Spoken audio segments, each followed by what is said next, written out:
The topic of today's video is how to fix the SecEmu Securom reported error 2000 in GTA Vice City Next Gen Edition. Now, this one is actually not too complicated. All we need to do is download a version of Microsoft Visual Studio and another version of DirectX. And you can find those links in the description of my video here. And all we're going to do is go to any one of those links.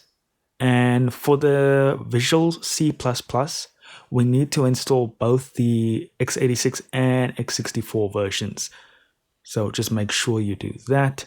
And then once you've downloaded the files, make sure to install them. That's all. And as I mentioned earlier, both links are in the description of this video or at the bottom of this video, and you can just click on those, download and install them, and then run your game. You should have no problems. Thank you so much for watching. Do consider liking and subscribing, and I'll see you in the next video.